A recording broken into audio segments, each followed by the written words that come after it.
Hey everyone, welcome to Mad Acts 2020. I really am praying today and deciding for God to use this channel to change your life for the good and to believe again that God is able to do exceedingly abundantly above all that you could ask or think. Once again, thank you so much for your continued support, and if you are new to my channel, don't forget to click subscribe for more weekly updates on Mad Acts 2020. God bless everyone, God cares.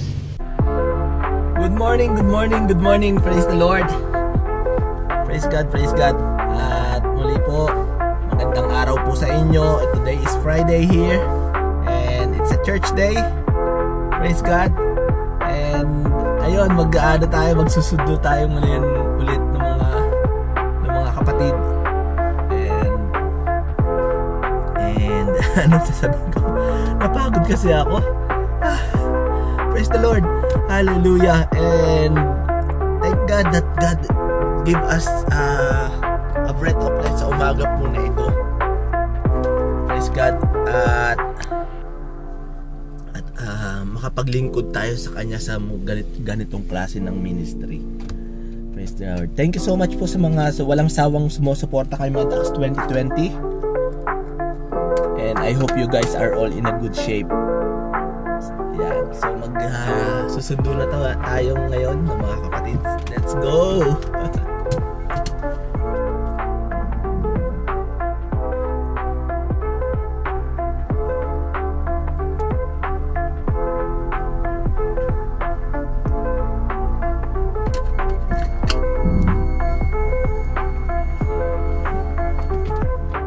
Munmun! Yun na.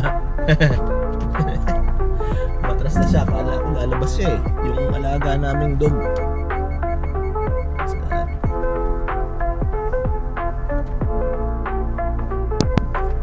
A few moments later. Praise the Lord. Ayun, nakapagsundo na po ulit tayo at nandun na sila.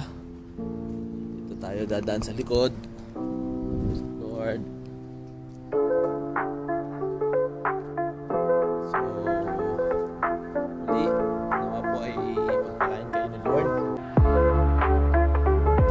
Continuous support kay Mad Acts 2020.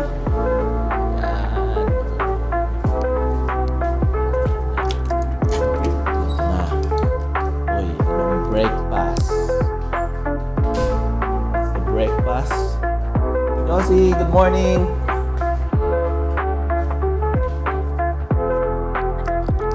Jen, God bless you later. Hey Jen, good morning. Good morning. Leonie, good morning.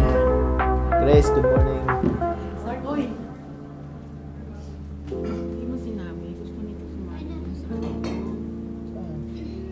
Yung piano. Tapos nakita niya. Oh. Di ba sila? Sabi niya sa akin na A few moments later. Di ba po, sino po nakakaalam ng kantang to? Sabi po, here today, gone tomorrow. Alam niyo po ba yung kantang yun? Alam niyo po ba yun? Or wala lang po talaga ako sa tono? Anyway, wala man po ako sa tono, my heart. Buhay ng tao, hindi po ba? Napakaikito ng buhay ng tao. Kahit umabot pa tayo ng 100 years old, napakaikito compared to eternity. Amen? The way you see your life shapes your life. Ang pananaw daw po natin sa buhay, ang siyang humuhubog